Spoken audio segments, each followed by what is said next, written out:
fellow weirdlings. It's Margot, and today we're beginning my series on urban legends with 6 of Alabama's most enduring spooky tales. If you're ready to get spooked and spine-tingled, keep watching. An urban legend, or contemporary legend, is a genre of folklore comprising stories circulated as true, especially as having happened to a friend or family member, often with horrifying or humorous elements. Witch in the Woods, Gadsden, Alabama. According to Gadsden, Alabama locals, Hines Road is a long, rough, wooded road that's best to avoid if you're able, especially after dark. There can be found potentially destructive potholes, a swampy fishing pond, a creepy cave that may house a hellhound, and the legend of the witch in the woods.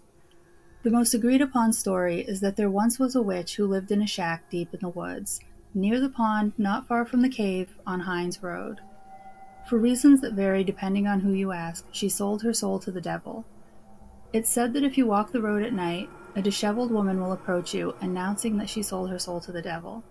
This story has been told for nearly a century. One backstory goes that the witch was a woman named Torbid, who sold her soul to the devil to stay youthful and beautiful. As one does, she discovered the blood sacrifice of children to be a vital component of her anti-aging regimen. In the early part of the 20th century, local children went missing over the course of 20 years. In 1939, the mayor finally got a torch-carrying mob together and went to Torbid's shack, where the surrounding area and pond were strewn with the bodies and pieces of her victims and stained red with their blood. Torbid stood in her doorway naked, her body covered in blood, her beauty regimen interrupted. They threw all of their torches into her shack, burning her alive. The cackling of her laughter as she burned could be heard all the way back in the town. Some accounts say that she conjured up a huge black dog to guard her property that's still known to chase people and retreat to the cave on Hines Road to this day. Other witnesses claim to have seen the spectral bodies of children floating in the pond, or the witch's shack still standing. Others claim the first time you go out there and look across the pond, you'll see a vision of yourself hanging by a noose on the other side.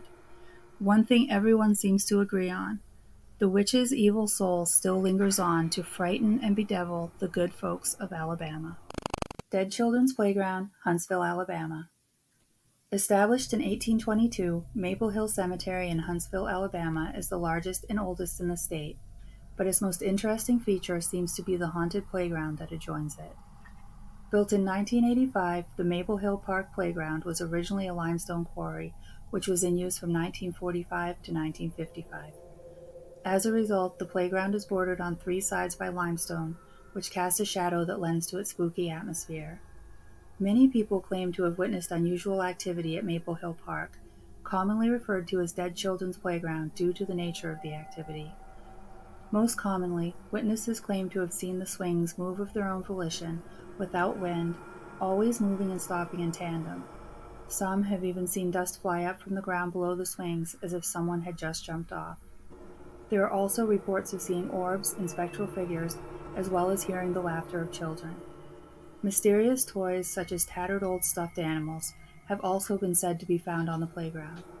Strange mists and light resembling the height of a child have been seen in photos taken there. The ghostly activity is said to be especially active during the hours of 10 p.m. to 3 a.m., though the park is now off limits after dark. There are several theories as to why the playground is haunted. The first relates to the 1918 pandemic, which hit Huntsville especially hard. While there's no official count of how many Huntsville children succumbed to the pandemic, the number has to be in the hundreds, and many of them would have been buried in Maple Hill Cemetery. Could the installation of playground equipment have lured these children from their nearby graves? Another contributing factor to the legend is that several mines were opened in Huntsville in 1900 to 1901. Mill owners actively encouraged the use of children as a prime source of labor, and the local newspapers praised the mills for teaching the children work ethics. In Alabama, nearly 1 in every 4 mill workers were children, so there were a lot of fatal accidents involving children. A prevailing legend, despite lack of any evidence, is that several children were kidnapped from Huntsville's quarry area, where the playground is now located, in the 1960s and eventually found murdered nearby. The culprit was never found. Witnesses even claim to have observed the ghost of a man sitting on one of the limestone cliffs above the playground watching the children play. assumed to be the specter of the murderer stalking his next victim. Potentially haunted as it may be, the playground is still so popular among Huntsville locals that when the town tried to raise it in 2007 to expand the cemetery, they were met with so much outrage that a new playground was built in the old one's place and is still very much in use today. Sally Carter's Grave, Huntsville, Alabama. The most famous ghost story to come out of Huntsville, Alabama, involves the ghost of Sally Carter, who died on November 28, 1837, less than 3 weeks shy of her 16th birthday. Sally had been visiting her sister Mary at Cedarhurst, a plantation-style mansion built in 1825 by Sally's relatives, staying in an upstairs bedroom where she succumbed to a brief illness. A gated community now sits on the site where Sally died and was originally buried. Cedarhurst is now a clubhouse, and Sally's bedroom has been preserved. When development began in 1982, the graves of Sally, her sister Mary, and Mary's 3 children were excavated and relocated to an undisclosed location, said to be somewhere within Maple Hill Cemetery. The family decided to keep this location a secret due to frequent vandalism and pranks at Sally's gravesite, which was an especially popular destination for thrill-seekers during the 1960s and 1970s. At one point, vandals even started a fire in the garage of Cedarhurst. Some claimed that when Sally's grave was exhumed, her casket was actually found to be empty. Stories of Sally's ghost were told as early as 1919. The most well-known and perhaps earliest story is of a 17-year-old boy from Dothan, Alabama, who slept one stormy night on a cot outside of Sally's former bedroom. The boy dreamed Sally came to him and told him to prop up her headstone, which had been damaged during that night's thunderstorm. The next morning, he walked to Sally's gravesite and found her headstone had fallen over. The boy is said to have immediately returned to Dothan and never returned to Huntsville. Throughout the years, many witnesses claimed to have seen Sally's ghost at Cedarhurst and near her original gravesite. When events were held at Cedarhurst, there were reports of chairs being pulled out from under people and violin cases mysteriously falling over. One woman fell while walking down the stairs and said she recalled feeling someone pushing on her back. A former guard at Cedarhurst thought she heard Sally walking around upstairs one night. After her shift ended, the guard realized she'd lost some money while doing rounds. Searching the grounds, the guard heard footsteps following her while her flashlight continually flickered as if its batteries were dying, so she eventually gave up on finding the money and returned to the guard's shack. Upon entering the shack, her flashlight flickered brightly, directly illuminating the cash she'd given up for lost. She thanked Sally and claims to have heard a laugh in return. People who have stayed in Sally's room have told of doors opening and closing by themselves, covers getting snatched off the bed, and light switches turning off and on. Many women claim their jewelry has been broken, beads scattering everywhere. Sally was known to be very fond of Cedarhurst Estate. I suppose it's not so far-fetched that she'd want to spend her afterlife there. Crybaby Hollow Bridge, Hartselle, Alabama. Many southern communities have their own haunted bridges and Crybaby Hollow legends. Different variations can be heard throughout the U.S. One of the better-known locations of one such legend is in Hartselle, Alabama, on a tiny one-lane bridge over a small creek on a lonely wooded road. There are seemingly endless versions of this story taking place during different time periods. Some say this story may even predate European settlement of the area and involves a Native American mother's baby drowning in the creek after being swept out of her arms during a flood. One enduring story claims Union soldiers murdered a child's mother as a Confederate sympathizer and then killed her baby in an act of mercy so it wouldn't starve. Another claims a mother threw her own baby into the creek to drown.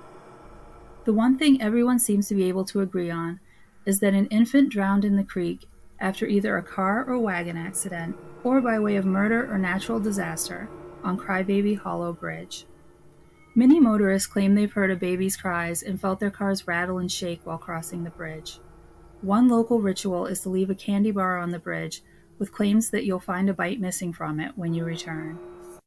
Hell's Gate Bridge, Oxford, Alabama. Tucked away in the woods on Boiling Springs Road in Oxford, Alabama, sits a small dilapidated bridge that's been closed to traffic since 2005. Hell's Gate Bridge, built around 1930, earned its unusual name by its unusual reputation. Many have said that if you stop on the bridge and turn around, the road behind you will suddenly disappear, replaced by a shocking view of the fiery gates of hell. But a view of hell isn't the only adrenaline rush this forgotten little bridge has to offer. The story goes that in the 1950s, a young couple lost their lives on Hell's Gate Bridge and have since stuck around. On a dark night, if you stop in the middle of the bridge and turn off the lights, one or both of the tragic lovers will get into your vehicle. You may not even notice they're there, but the seat will be left wet afterward. There appears to be no proof of any mid-century couple meeting their demise on the bridge, and the story seems to have originated in the 1960s, but many witnesses swear they've left the area with a wet seat and their hearts beating a little faster. Many wonder if the startling glimpse of Hell's Gate may have sent the couple careening off the bridge to their death. Others speak of yet another strange recurring anomaly at Hell's Gate Bridge. They say that if you walk up the road from the bridge toward a nearby mansion, you'll be chased by a spectral car that won't disappear until you've returned to the bridge. It's now impossible to drive on Hell's Gate Bridge, and due to how unsafe the structure is, it's also forbidden to cross on foot. This is a fun story, but please don't try to test this one out. Huggin' Molly, Abbeville, Alabama. The local legend of Huggin' Molly has had kids and teenagers rushing home before dark for decades in the town of Abbeville, Alabama. The story's been passed down for generations, though nobody really seems to know when it originated. Though it's uncertain who Molly was in life, in legend she's known by all of Abbeville as an approximately 7-foot-tall, imposing phantom or witch-like woman, dressed all in black, skirts and robes sweeping the ground as she approaches, with a wide-brimmed hat atop her head. Legend says Molly only appears after dark and only to children, whom she approaches, squeezes them in a tight hug, then screams in their ears. It's said that she would never harm them, but scares the bejesus out of anyone who's encountered her. Many people have claimed to have had this exact experience over the last century or so. A story reportedly told to the young people of Abbeville by mothers who wanted their children to return home at dark since the early 1900s is recited as follows. On a cold, dark, and rainy night, so bitterly cold, damp, and dark, when even street lights won't burn, and striking of a match refuses to yield the tiniest flame, on nights like this, Huggin' Molly comes out of her lair and roams the streets of Abbeville to see whom she can find. It's been presumed that Molly may be the ghost of a woman who lost her own child and seeks solace in hugging local children. Another theory is that Molly was the creative result of a professor at the former Southeast Alabama Agricultural School, currently Abbeville High School, who was trying to keep students safe by keeping them off the streets at night. Rumors have even circulated that an old professor at the college went so far as to dress in black robes and frighten the teenagers back into their homes. Whatever Huggin' Molly's origins, her legend lives on and doesn't seem to be fading in Abbeville memories or imaginations. Well, that's all I have for you today. I hope you've enjoyed these stories and will come back for more. Like, subscribe, leave a comment, and bring your friends, family, COVID pod, cult members, invisible friends, or enemies.